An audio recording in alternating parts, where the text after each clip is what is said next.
7 o'clock, and there's no storm out there, just a little bit of wind, so if they blow in, we'll take them. Welcome to our first lecture this semester. We have this series called the Island Lecture Series that happens every, oh, Catherine, come on in, yay! So the Institute of Island Studies has been hosting the Island Lecture Series for, many years. I can't even remember when it began. It was even when I started with the Institute of Island Studies in 1990, the lecture series was going on. We've since resurrected it. It took a bit of a hiatus, resurrected it a few years ago. Basically, the lectures go between a local kind of topic that has to do with Prince Edward Island and an international topic, which kind of reflects the work that we do here in Island Studies. We have Prince Edward Island as a focal point for research, and we also do comparative island studies from around the world. And tonight in the audience we have graduates of the Master of Arts in Island Studies program, and we have current students in the Master of Arts in Island Studies program, plus a few board members and former board members. And so it's always wonderful to see so many friends of the Institute come on out and enjoy our lectures. The format is about 45 minutes, and then there will be time for questions. But before I get going, I'd like to introduce Jim Randall, who is the chair of our Institute of Island Studies Executive Committee and the UNESCO Chair in Island Studies and Sustainability. Jim. Thanks, Laurie. Got this down to the formula now. Yep. Normally I don't screw up. Once again, I just appreciate you all coming out here, both to support the Institute, but also to support the speakers like Janice here as a graduate of our program as well. As Laurie suggested, the mandate of the Institute is twofold. One is to make sure that we play a role in informing the island, both in bridging the university and that larger island community, but also attempting to provide basis for formulating public policy or having input in public policy as well. And that other side of it, the international one, is to facilitate partnerships and growth internationally. We can learn a lot from other small islands, and they can learn a lot from us. And so we're trying to do that and reaching out to many other small islands and islanders that live in other corners of the earth. The only thing I have to get right here is this sign-up sheet. Many of you are probably already on it. If you want to get notice of future symposia, future monthly lectures, all of the things that are happening in Island Studies, please sign up. Obviously, if you're already signed up for it, just pass it on to the next person. And this will also allow you to sort of be informed about some of the activities that are coming up and grants and other activities we've got taking place. So sign it and pass it on, and we'll add you to our list. Thanks. Great, thanks, Jim. So I would like to introduce Janice Pettit, our speaker this evening. Janice was my student, one of my first students as a supervisor in the Master of Arts in Island Studies program, and yes, we did it. So I'll just tell you a little bit about Janice. After almost a decade in management positions in both the private and public sectors, Janice Pettit joined the PEI provincial government in 2000 as one of only 2 management trainees. During her 18 years with the provincial government, I think the training must have took, she has worked in 8 different departments in a variety of diverse roles, from staffing to budgeting, from coordinating an internship program to planning royal visits with Prince William and Prince Charles, and from managing the government board appointment process to creating new early learning childcare spaces. She is currently on secondment from her permanent position with Executive Council Office, working in the Department of Education, Early Learning and Culture.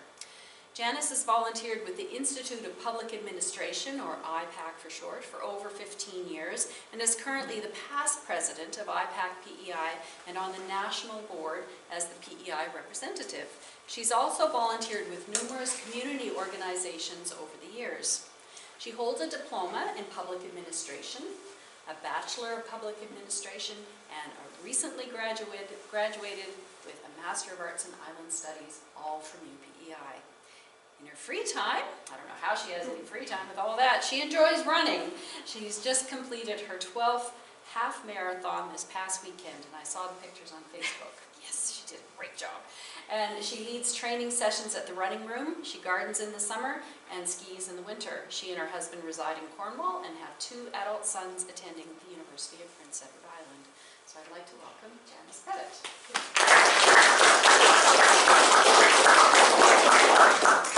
And I'll add that in 11 days, we'll be adding a daughter-in-law to the family as well. So I'll start and just ask, who was around during 1997? Who got to walk across the bridge back in 97? Who voted in the plebiscite? And I won't ask if you voted yes or no, because it's still a contentious question. So this picture here, this is a high school friend that I went to high school with. She's a potato farmer out in Albany. She actually took this picture today. So it was a little bit ironic that I'm presenting today when the ferries were shut down before the day even began, and the bridge itself was shut down to all traffic at one point.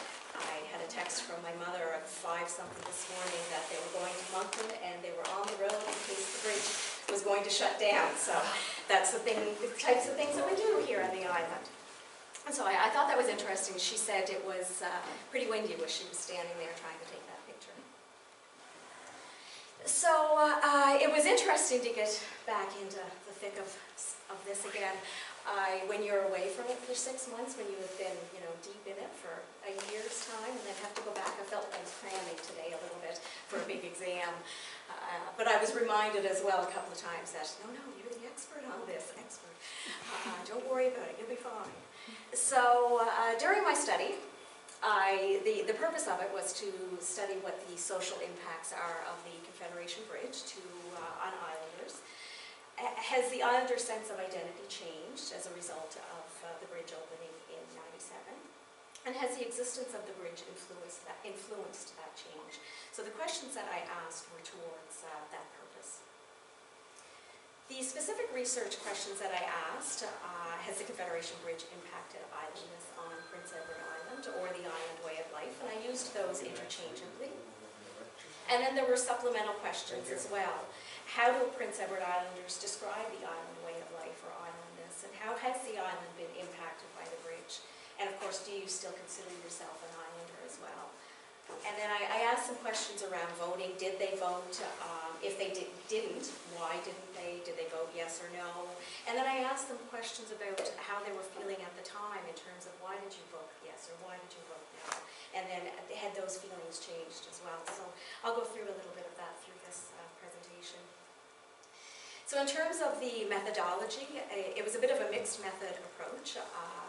I reviewed newspapers from back in the day, and if anybody wants to lose themselves for a good week or so, go to the library here on campus and go to the special collections. There's a 20-volume collection of all the newspaper articles from the various newspapers at the time, the Guardian, the Patriot, and Globe and Mail. Actually, there are some Globe and Mail articles there as well, but the various local newspapers for the most part. But there's that many articles were written between, I think, about 85 and when the bridge opened in 97. It's actually quite interesting. So then after reviewing newspapers, I also conducted a lit review of islands, looking at some of the same themes that I had pulled out. I interviewed islanders with the questions that I talked about to gather their thoughts on impacts. And then I analyzed it both qualitatively and quantitatively. Just to give you some of these stats, so the interviews I collected, there were a couple of people that were born before we even talked about the plebiscite. They had self-selected as being interested in the topic, so I interviewed them. There was one that was too young to vote at the time, but really wanted to.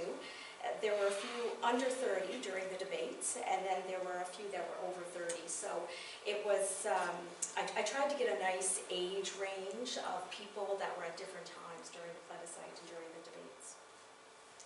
There were people from across the province. There were some in Summerside. There were some that were from down east. There were people in different occupations. I interviewed someone who had worked on both the ferries and the bridge.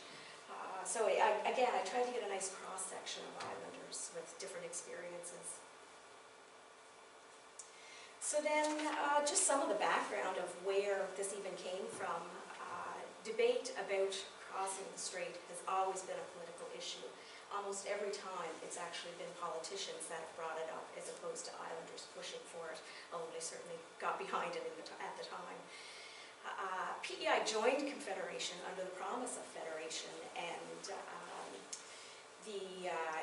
with a few other promises as well. Absentee landowners would be bought out, efficient steam service would be maintained, and then of course the federal government holds that responsibility for funding, building, and maintenance of the fixed link. And some people don't always realize that. They think that it's the province that is responsible for that. And then in 1993, they replaced steam service in the Constitution with fixed crossing instead, because we were getting one. So then just some of the stats about the years in between when PEI joined Confederation and when the bridge opened. In 1873 we joined, and as I mentioned, one of the terms was that we would have continuous communications, which was the steam travel. And these two pictures here, the one on top, of course, are the ice boats. That is how people used to have to travel way back when. And then down at the bottom there, that is one of the old steam ferries. So in '87, a senator proposed a fixed link. It was going to be an iron subway laid across the floor of the strait, if you can imagine. And a few years later, he thought that maybe a tunnel would be a good idea. And again, this is 1887, so you can imagine how that tunnel was going to be built. In 1917, ferry service was established between Cape Tormentine and Borden. And then a second one in 1941. And then in 1962, the Prime Minister promised a rock-filled causeway, and they actually started to build this in the early 60s. And one of the people that I interviewed said that they could remember actually going out on their bike and biking on this causeway after it didn't happen. So, as I mentioned, this causeway was proposed and construction began, but then Trudeau came into government and he cancelled the causeway and instead offered up the development plan, which they decided to move in that direction instead on the island, so that the causeway there was no discussion after that until '85. And then a fixed link is again discussed, and again, it's the federal ministers that are starting to have these discussions. And then in 1987, the Premier of the day, Premier Joe Giz, proposed a plebiscite. He said, you know, if this is going to happen, then we should see what islanders, how they feel about it. So in '87 and '88, there were public meetings held across the island, which were actually,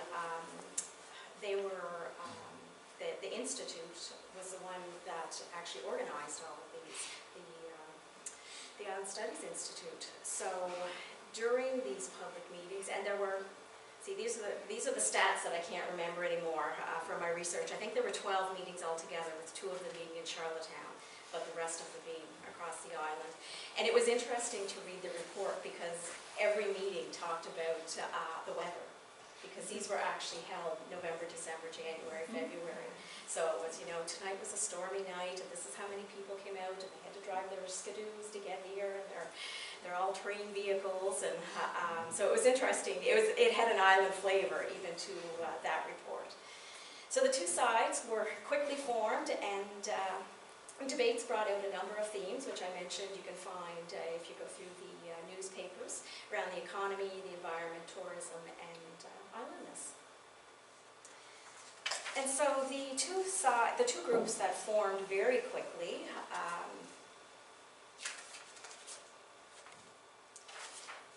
were the Friends of the Island, who focused on the environmental and social impacts and the effects on the island way of life, and the Islanders for a Better Tomorrow, who focused on economic growth and in particular on tourism.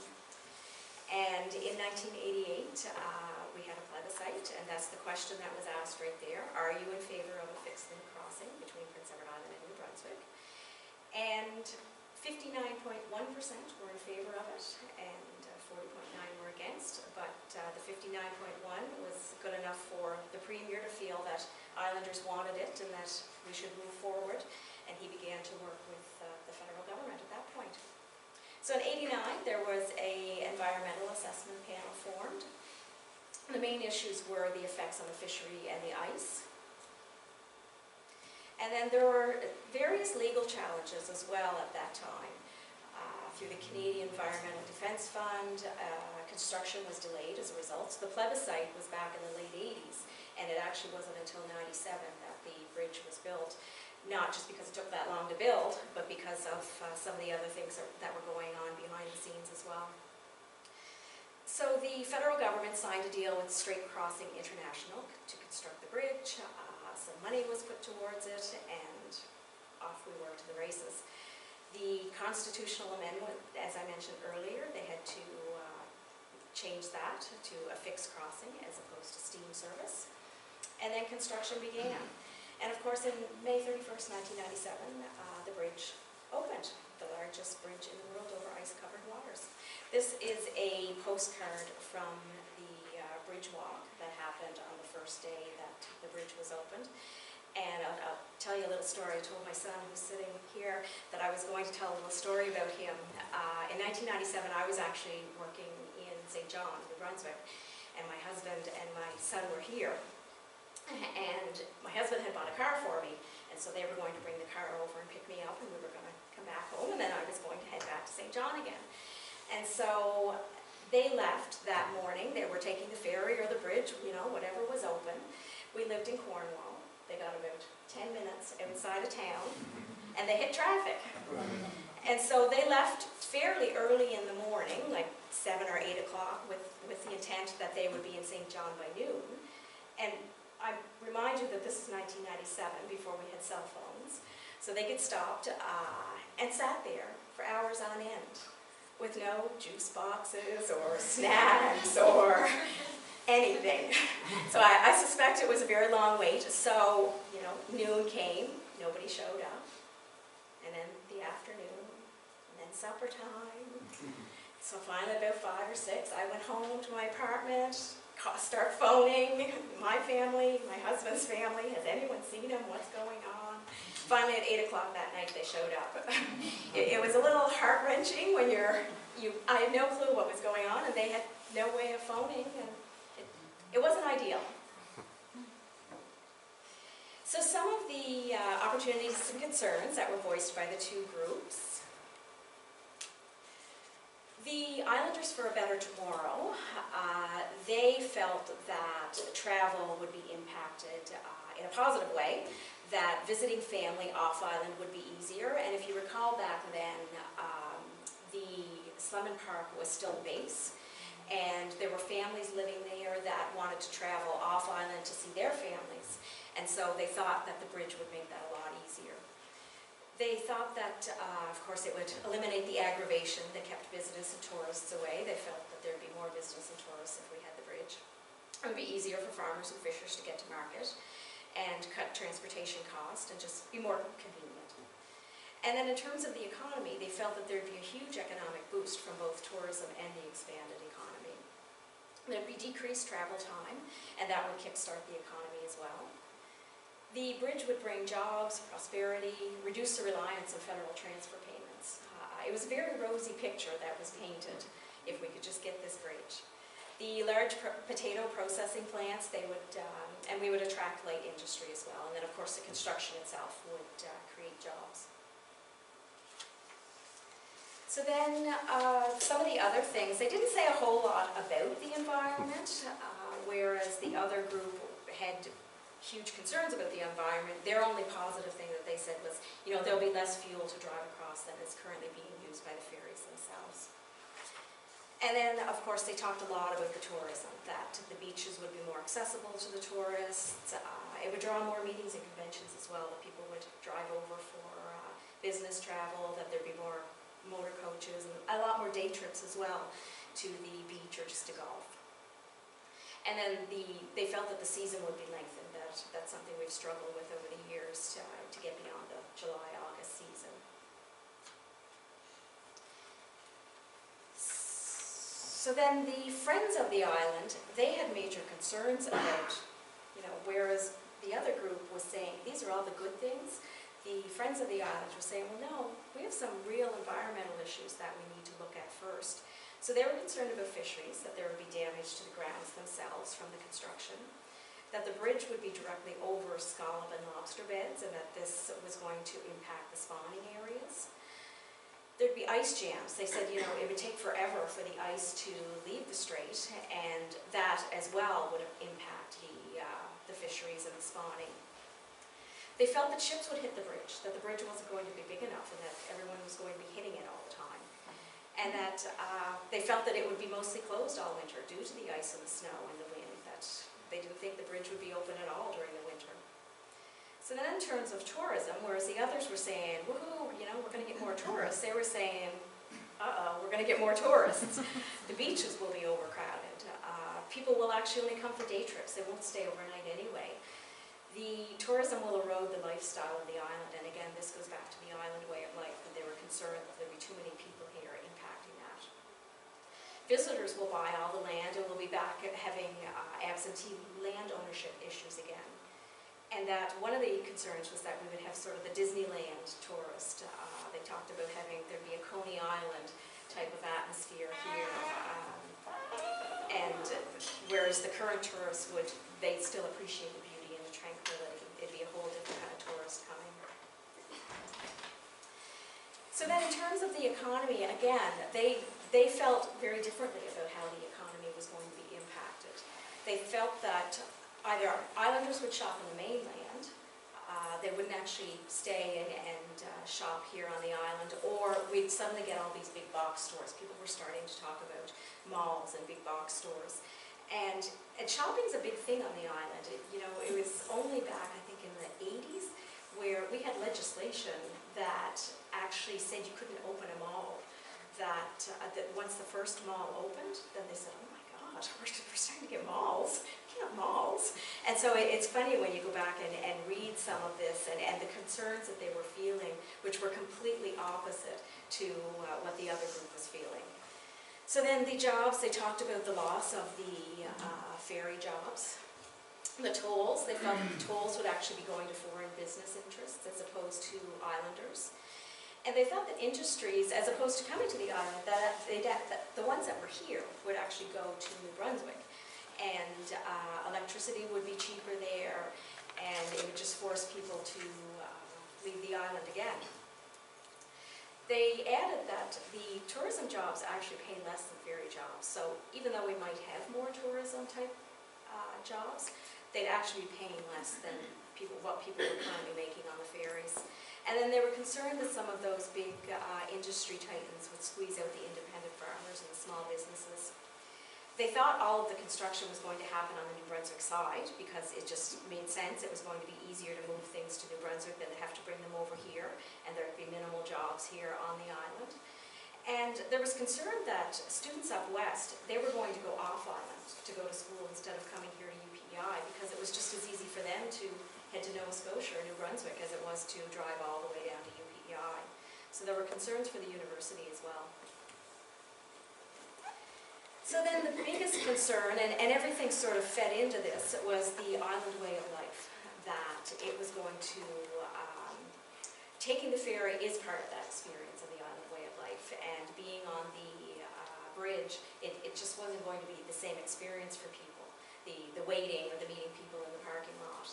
And that, again, they were concerned that the island would be turned into this Coney Island of the Maritimes. And one of the people that I interviewed commented that, well, at least only Cavendish is like that. The whole island didn't turn into that. There was concern that there would be increased traffic, which would spoil the serenity that attracted the tourists here in the first place. The bridge would ruin our sense of place and character, that we wouldn't be an island because we'd be connected to the mainland. There were concerns for safety, and again, I think I read this in one of the newspapers, you don't rob a bank when there are limited ways to leave. So, if you can only get off the island via the ferry and you have to wait for it, then you're not going to rob the bank. And something someone else mentioned was they saw a cartoon, and I tried so hard to find it, but there were actually, when they built the bridge, there were actually 3 lanes. And one was for islanders coming or going, and the one in the middle was for all the riffraff that were going to be moving back and forth across the bridge to the island. So I really would have liked to have seen that cartoon. So some of the other comments in the newspapers, we'll get all that trash from New Brunswick and Nova Scotia, and I'm not sure if they meant garbage or people. Dependence on the ferry joins us together and separates us from mainlanders. That was one of the thoughts as well. The island way of life is almost impossible to define. It's an individual experience and the stories that islanders tell about being islanders. And it's about our insularity, our isolation. That's what makes islandness. And of course the link was going to change the slower pace of life. People were going to race across the bridge and just keep on racing, I guess.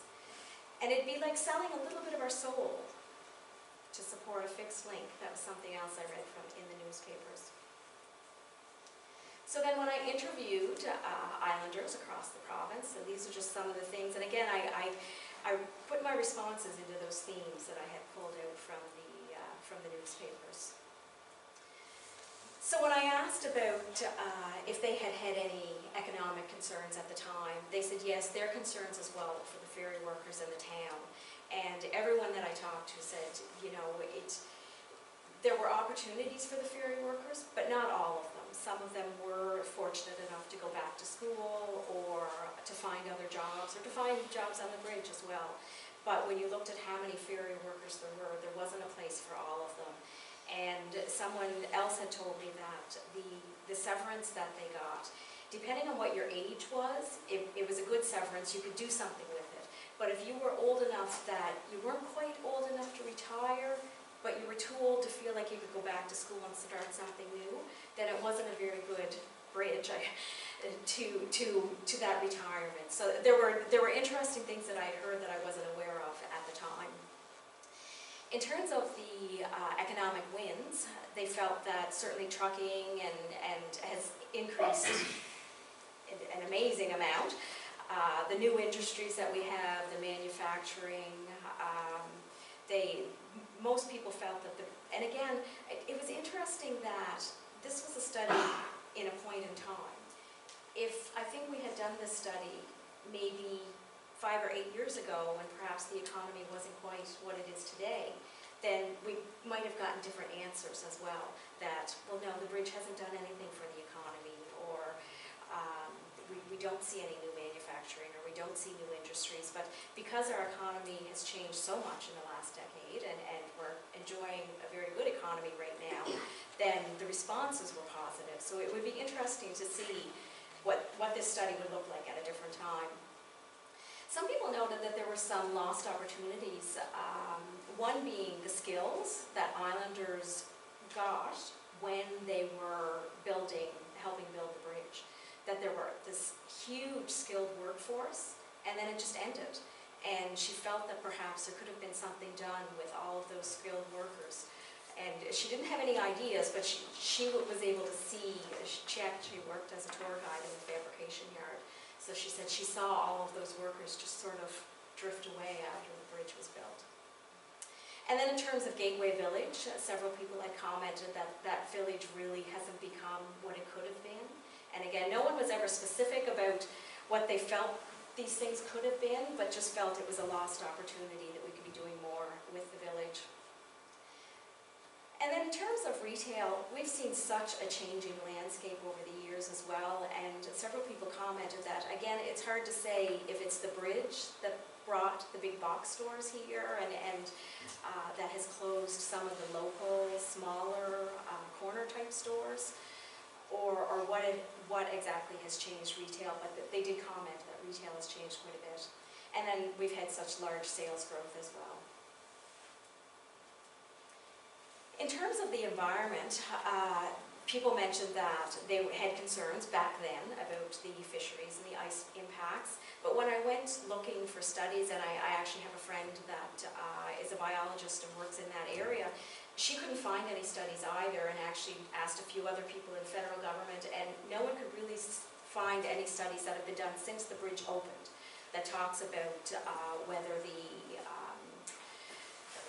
the fisheries has been impacted, whether there's concerns with spawning or anything like that. And again, somebody said, well, I think they've actually had a really good year the last couple of years with the lobster industry. So it's hard to say if it's weather related, when they have a good year, or if it's the bridge, or there needs to be longer studies done on that. There's been no negative media attention around the environment in the past since the bridge opened. And as this picture shows, I think everybody probably remembers this picture over the winter. It was posted on several sites, that the ice is actually breaking up faster than they had anticipated, as opposed to, you know, the ice will be there till June. So that was never an issue at all. And then in terms of tourism, so some of the concerns back at the time were that we'd have these day trippers that only came in for the day and left again, that the beaches would be overcrowded, that we'd have the Disneyland or Coney Island type of appeal. But in reality, if you all recall, last year we had the highest number of room nights that we've ever had. And although numbers coming out now are indicating that there's a bit of a drop this year, I think at some point it almost had to drop. It's just been growing so much every year. And of course last year was a banner year with Canada's 150 as well. As I mentioned, somebody said, you know, that gimmicky touristy area has been confined to Cavendish. It's not the entire island. No one had any complaints about the beaches being overcrowded or there being too many tourists. And somebody commented, you know, PEI is actually more of a treasure now than it was then. And the bridge itself is almost an iconic symbol of the island in and of itself. And then in terms of islandness, so only one of the 11 said that islandness had been impacted, but the others couldn't actually define islandness either. When I said, you know, what's islandness or the island way of life, they said, well, you know, it's laid back, it's quieter, everybody knows everybody else and everybody's business. It's family friendly, it's peaceful, easygoing, friendly, safe, slower paced, but it can also be stifling and claustrophobic. It's the island way of life is being a separate and distinct community. The borders underscore what people think of themselves when they see islanders. And the island is insular with a tightly controlled amount of openness. I thought that was a really insightful, this was just a young man that said that, and I thought, okay, you got it already. So then just some of the reflections that I kind of had while I was going through all of the information that I then had to compile. Those who voted no, their specific concerns at the time were around ferry workers in the community, the environment, and just knowing what this unknown structure was, because when they voted, they didn't know if it was going to be a tunnel or if it was going to be a train or what that might be. So that whole unknown was a bit, didn't make people feel good. And then in terms of the funding model as well, that no one really knew how this was going to be funded, what it was going to cost island taxpayers. When asked, no one said PEI was any less laid back because of the bridge, was any less family-friendly, peaceful, easygoing. They felt that the island really hadn't changed in that regard. Several cited other impacts. They said, you know, the internet and immigration, globalization, these things have had a much bigger impact on the island than perhaps the bridge ever had. And that, it was funny when I said, you know, do you still feel like you're an islander? It wasn't just a yes or no, it was, oh yes, absolutely. Everybody was so, oh yes, oh, of course, yes, yes. There was no just, oh, I'm not sure. People were emphatic about that. They are still islanders. And the ferry, interestingly, when people told stories, every time they told a story about the ferry, it was always about coming home. They told a story about, you know, I rode the ferry and we would sing songs about the island and I would watch the island come closer to me. And every story about the ferry was about coming home. But then when they talked about the bridge, they said, oh, I take the bridge to go here and I take the bridge to go there. So I thought that was quite interesting how they sort of reflect on the two. And then just some of the quotes that I heard from the interviewees. Although I lived in town all my life and thought islandness was a rural thing, I always knew PEI was special, so thought it must be the island way of life that made it special. There's something emphatic about your identity. People still have an emphatic sense of being here or not here. Islanders Islanders are kind of schizophrenic when it comes to being on this island. There's a tremendous sense of pride, but there can also be a sense of cut-offedness or isolation. And on any given day, Islanders can feel both of those or entertain them simultaneously. And yeah, when I said, you know, are you still an Islander? A man-made structure is not going to affect who we are. An island is still an island. It's a weird concept. Again, I thought this was interesting. This was one of my younger interviewees. It's a weird concept to people from the mainland, what I say. When I was a kid, you couldn't leave the island at night. The last ferry was at 11:30 at night, and he said, you know, when I told other people this when I was in university, they thought I was crazy. What do you mean you can't leave at night? There's a difference between feeling trapped in a place and feeling comfortable staying in a place and always having the option to leave. And I guess insular with a tightly controlled amount of openness. That's what islandness was to him. When I went looking for pictures, I just did an image search and this one came up. Apparently you can buy that in the snow globe on eBay if you're interested. I think the bridge may have allowed us to see ourselves in a different light. And the bridge has become a tourism icon, and now people come just to see it, as if it's part of the island. And now the bridge is a selling feature for the island.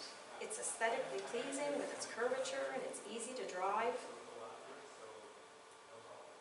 And then again, when they talked about the ferry, I loved coming on the ferry and just standing and watching PEI. I loved watching, knowing I was coming home.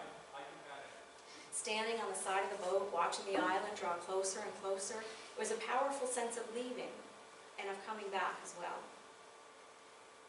We're all in this together, we're in the line up in the boat. I thought that was quite interesting, and she talked about, you know, it was almost a party atmosphere, standing down there at the terminal, waiting and checking to see who else is in the lineup and going and chatting with them. And she said it was lots of fun, and I thought, not sure at the time that everybody thought that was so much fun.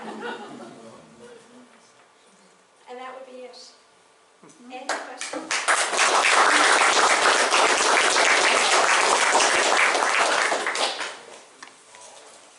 Well, I'm sure that there are some stories out there and questions. George? Do you think if we could cross on the bridge at free of charge, would it change some of the answers that you got? That's a very good question. I don't know if it's, I don't know that it's related to the island way of life if you can just come across at will.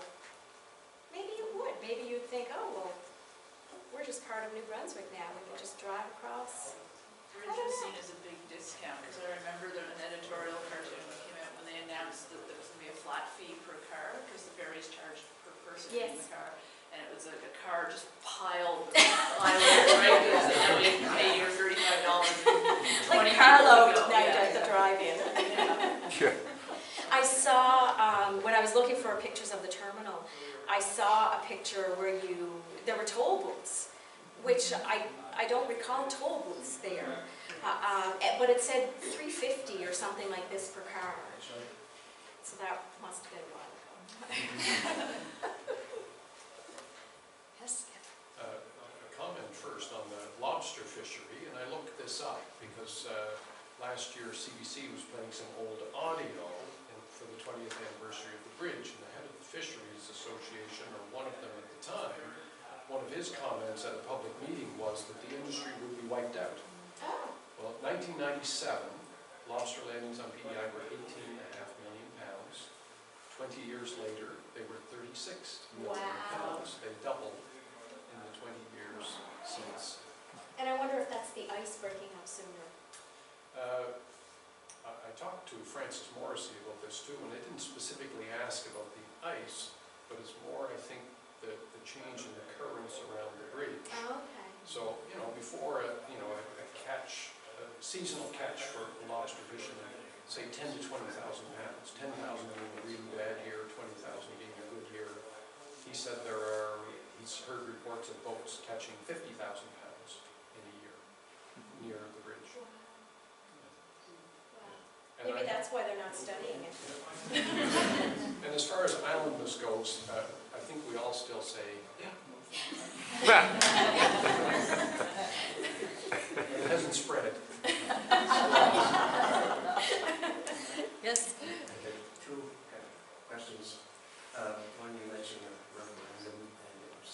40. If we had one today and asked residents of the island, put it that way, would you like us to tear the bridge down and replace it with a ferry? I wonder what the Oh, vote absolutely, would be. I'm sure it would be very different. The other, and I've been living here all my life, so I know this way back, but on the 10-point spread in the vote, a lot of people at the time remember the CN ferry worker strike just before that, and others between the referendum and the bridge was opened, and they couldn't wait for the bridge to come. And a lot of it was because of the ferry strikes. And if there's CN Marine employees here in the past, you need a bodyguard to get out of here. But if you're in business at the time, I was, in any union, if they're going to have a strike, they're going to do it when they have the most strength. Yeah. And that's just the 1st of July, the start of the tourist season. The business I was in, we needed supplies off island coming across and we couldn't get them. So I'm sure that when you had the two camps for or against, and you listed a whole lot of reasons, I'm sure the ferry strike would have accounted for a lot of the people that decided to go for the fixed link as to the ferry. And those that said that they voted for the fixed link, they said that convenience was a big part of that for them. And so that while they didn't speak directly about the strikes or shutdowns or things like that, they did say, you know, the bridge would be so much better, the convenience factor. I seem to remember that a lot of people didn't believe that it could be built. Oh, Right absolutely. Right up until a couple of months before it opened, they kept thinking the last piece would fall into the strait. Yeah, if you go and read the articles, It just in the articles that I read in the newspaper, people Yeah, you read making it. comments like that. wasn't a factor in people's decisions. No, nobody really said anything when I was interviewing them, but it was certainly something that I read in the newspaper articles. There were so many different things that were said, like the thing about, you know, you don't rob a bank, and just funny little things like that, that when you look back now, you think, you know, that sounds so silly, but that was probably an important thing back then. And people talked about... Because I remember, well, I lived here all my life as well, I do remember there were so many people who did not believe it could be built. Absolutely. Even when it was built. Yeah. So I'm surprised it didn't come out in your research. Did you go on any of the tours? I didn't even know that there were tours, but I guess I was working back and forth in St. John. But one of the ladies that I interviewed told me about giving these tours, and she said people would be lined up all day long from the minute they started right through to the end of the day. There'd be thousands of people going through on these tours of the fabrication yard. It would have been fascinating to see that.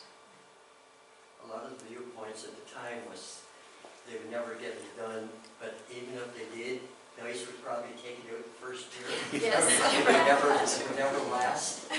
And I would say, what makes you think that?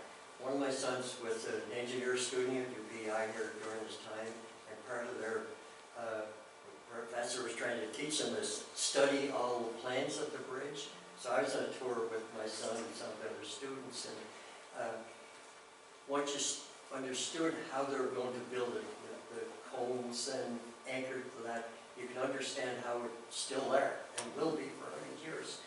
But most people, without even understanding the engineering of it, just had this feeling it would never last, and it would be taken out, and there was no ferry, no bridge, nothing. Well, I don't think there was a lot said publicly about the design or the engineering or any of that. I didn't see a lot of that.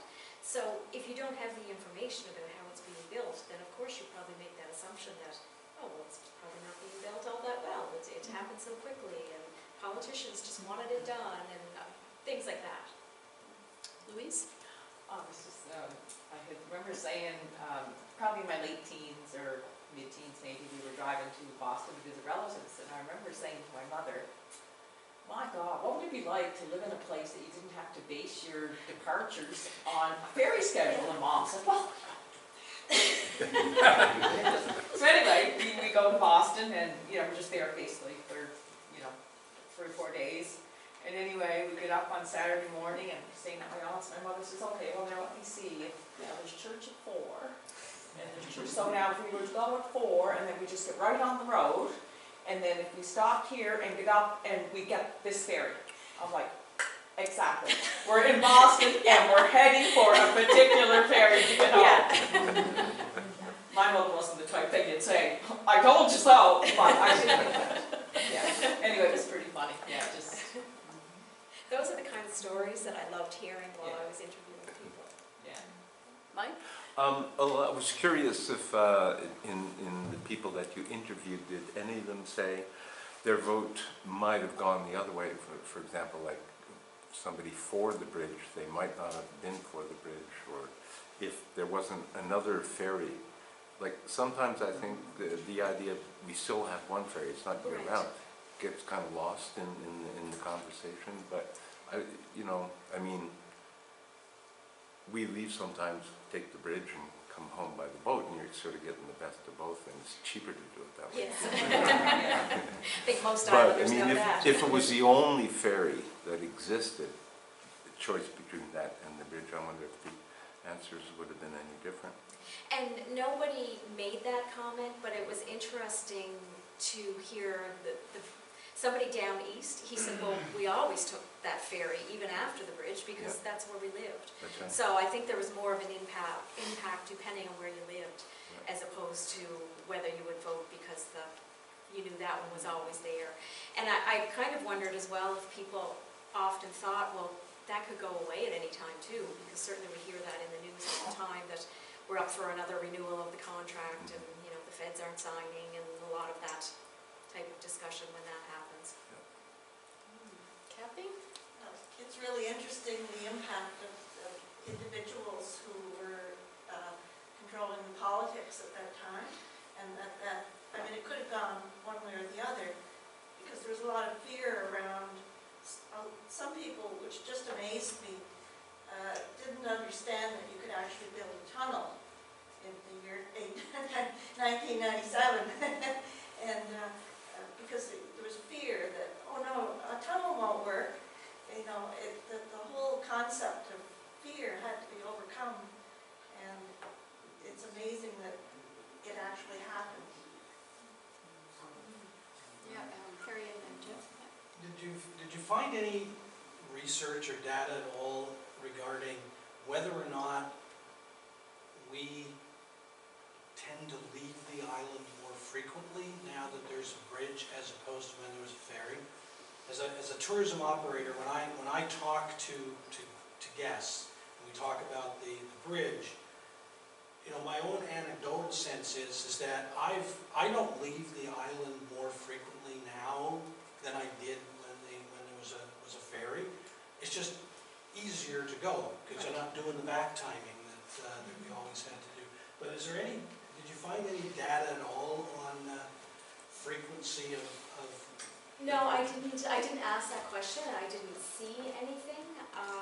I know myself, I travel a lot off island for running races, and it's nothing to just, okay, want to go to that one? Okay, and off you go, and you don't have to plan your day or anything like that. So it would be interesting to see that, because I wonder if people do leave more often. Because I don't think the ferry was, at least in my experience with it, was never a barrier to leaving the island. It was just not all that convenient because you did have to make your plans and that.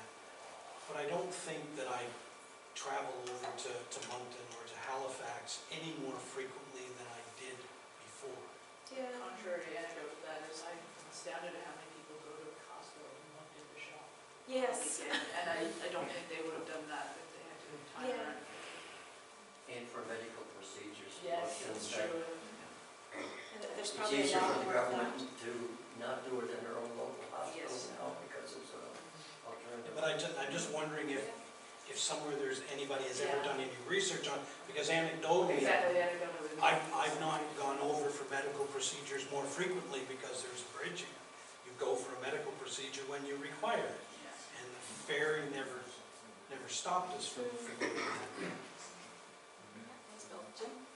Just a couple of comments. One, to respond to you, Kathy, the English Channel was built in 1988 and it was 50 kilometers.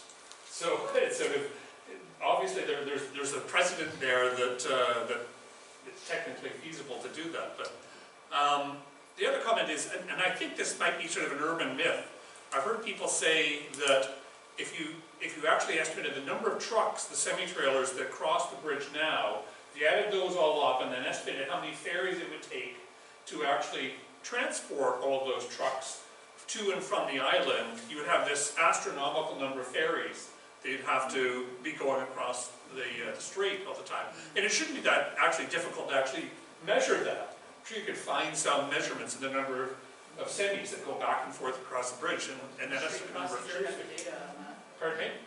Straight crossing would probably. Yeah, it's just, it'd be fascinating actually to confirm the number of ferries that theoretically would be required to transport that number of trucks. One of the gentlemen that I interviewed works on the bridge now and worked on the ferry, and he said exactly that. He said the ferries could not keep up with the number of trucks that, and I'm trying to think if it was McCain's or Irving's, and he said they bring, I guess, gas over for their plant. He said the trucks that come across here alone, just for them, that it's a ferry load. So I'm not sure SCI or Bridge would, I don't know if they'd share that data about it. They have it, not sure they'd share it. And they probably wouldn't have been able to bring the wind turbines either. Exactly. By ferry. That was So another wind comment. They come by ship, I think. Some of them are big Come by truck. ship. the turbine to Summerside and load them And on Georgetown, yeah. and take them up as well. Newfoundland has wind turbines. They probably run on a ship. They're shipped to Okay, sorry. But maybe not the ferry, they might have been Yeah. on a ship. Yeah. Leo, did you have a comment, question? Just a couple of things, because it's interesting because I've been part of the discussion for a while. But one of the things I was intrigued by was that people that were critics, this island way of life seemed kind of a nebulous concept. And I'm glad you went through all those clippings. I work in the library, and I clipped all those clippings. Please don't read these clippings. Yeah. Fascinating. It's fascinating to look through them. But one of the things I was curious about was that the model of in terms of building it, was a P3 model. And then Auditor Generals have shown how many more millions of dollars it's cost compared to a strictly public model. And that's been shown, like the Auditor General has shown that the cost of it. But one of the things I think has been overlooked was the fact is that lobster fishing in the area where the bridge was built dropped off dramatically, and that was never, I don't think it's ever been shown that there's a direct correlation between the two, but I've always thought that there was, because lobster landings, both in New Brunswick and PEI, along that area of the strait, maybe because of siltation, was actually dropped dramatically. And that, I don't think that's ever been, some of those aspects of the bridge and the costs of them have never really been adequately, I think, examined. So how is that different from the lobster landings being up? Is it just a different spot? No, right where the area of the strait Oh. is, Okay. dealing with siltation and other issues. And the north side is doing well, comparatively speaking, but I just think that the economic and they're all kind of tied together. So it's kind of interesting to see, trying to pull them apart, what are all the people that were seeking it said about it.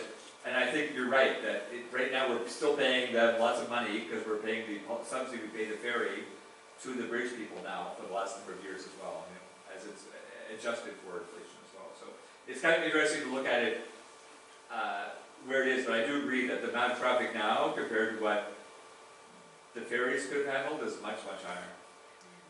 Well, and it's, what I found so interesting is that none of that was studied. Yeah. Nothing has been studied to say, has the bridge impacted the economy? Has the bridge impacted the fisheries? And it's so strange that, I'm assuming everything's going good because you generally only do studies when things aren't so good. Grant? Yes, as I understand it, the bridge was designed to handle a 1 meter increase in sea level. Do you know if that's true, or? I don't know. I did read some of the studies about things like that, but I don't recall the specific information. The environmental. Well, and I wonder from climate change lab here probably has information about that. Yeah. I think long-term, the bridge only had a expectancy of like 112 years or something. Yeah. So that'd probably be built into that estimate. Patrick? Going back to your title of Is the Island Way of Life Lost? I'm wondering if that question is even answerable given what Leo mentioned and what you found, that the islandness and the island way of life is such a vague concept. I think that's sort of what I figured out during the study was, okay, it's not just a simple, like, what do you think the island way of life is? And you get this deer in the headlights looking at you, and you realize, oh, it's not something you can just, oh, well, it's this. I've lived here all my life. It's this. It's not something that you could just define and easily. So, yeah, you're right.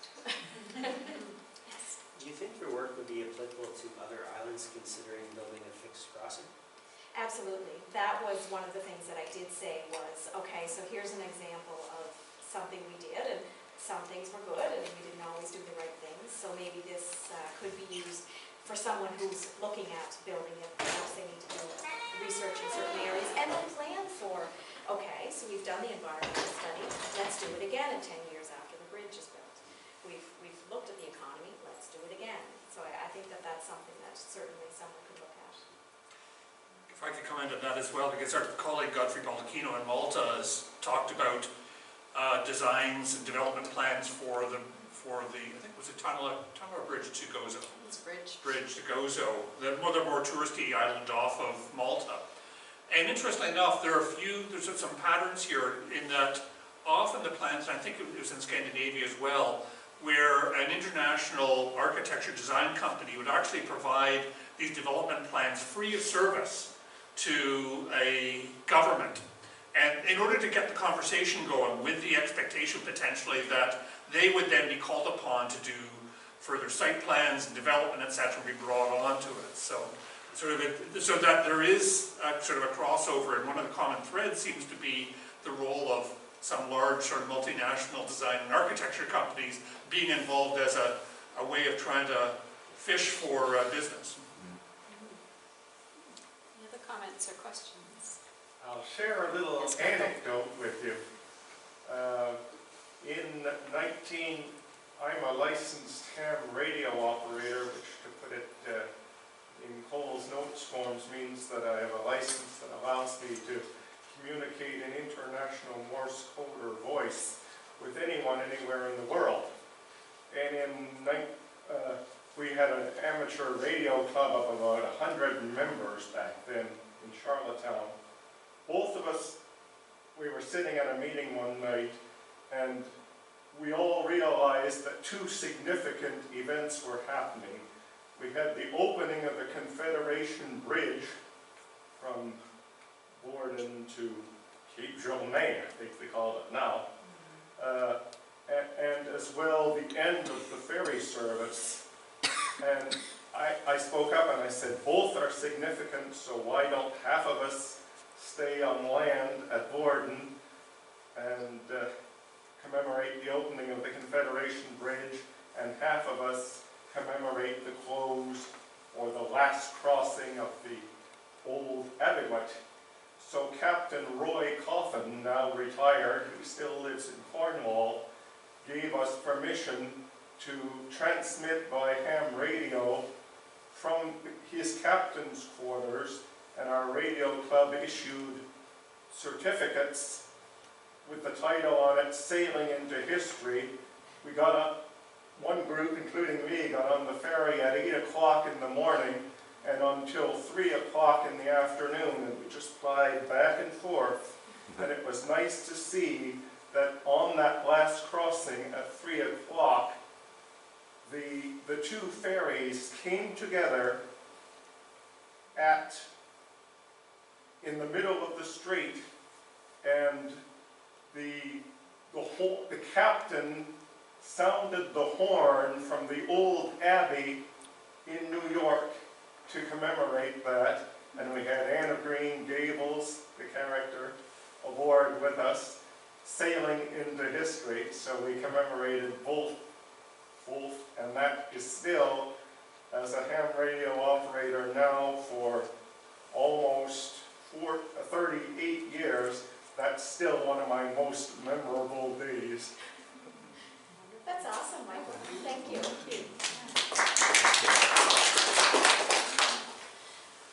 Any final thoughts? Yes? So I was the 7-year-old in the story earlier. So my memories of before the bridge are very vague. I know a number of times we went across to Moncton or places like that.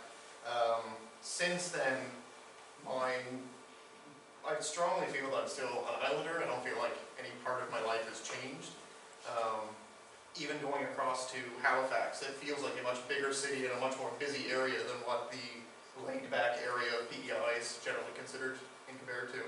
We just went to Toronto, and that felt like a drastically different world compared to PEI. So no, I don't feel like the island way of life has changed too much. Maybe a little bit faster than it would have been, but... I think you guys must have been on that last 3 o'clock ferry because it was 8 when you got to St. John.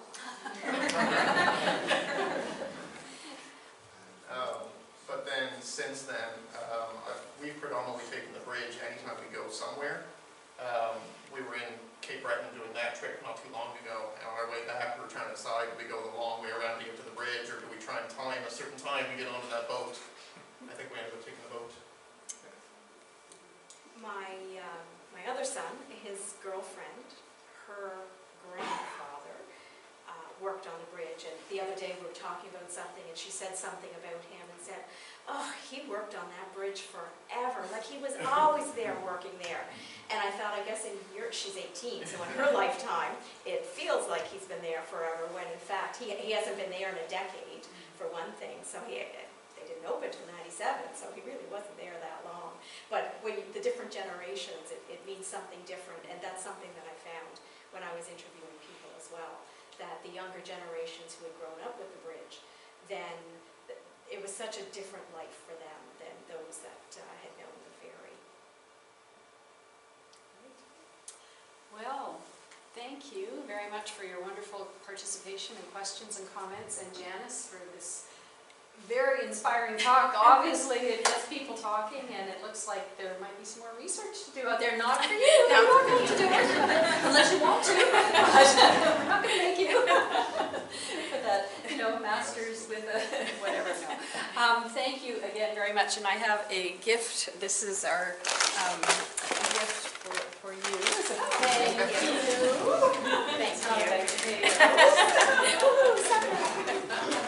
Thank you. You're welcome. Again, thank you very much for coming. I have 2 announcements. Coming up, we have in November 20th is our next lecture. With any luck, it'll be in this room, but this room is going to be undergoing some renovations over the next, well, we don't know when.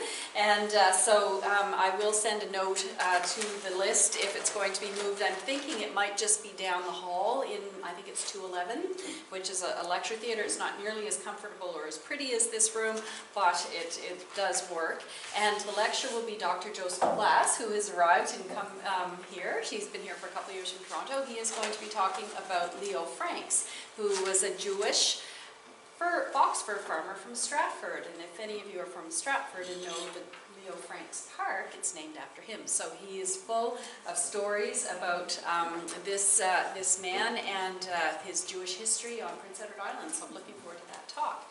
And then 2 nights later, on November 22nd, we're going to have a public symposium in the McDougall Hall. It's in the McKinnon Lecture Theatre, room 242, and it's going to be on the topic of quality of life. And we've asked Gwen Coleman from Halifax, who does the Genuine Progress Indicators for Atlantic Canada, to come over and speak, and Jim will be speaking, and we're working on getting another panelist at the moment. So that's on quality of life, what does it mean to Prince Edward Island? So again, I will be sending out these notices through the email list. They'll be in the media, the Buzz, newspaper, hopefully some CBC coverage, and hope to see you there. So again, thank you, and if anybody has any ideas for lectures, I have a couple slots left in April, May. If anyone would like to, or know somebody, have an idea, always happy to hear about those. So again, thanks very much for coming, and safe home.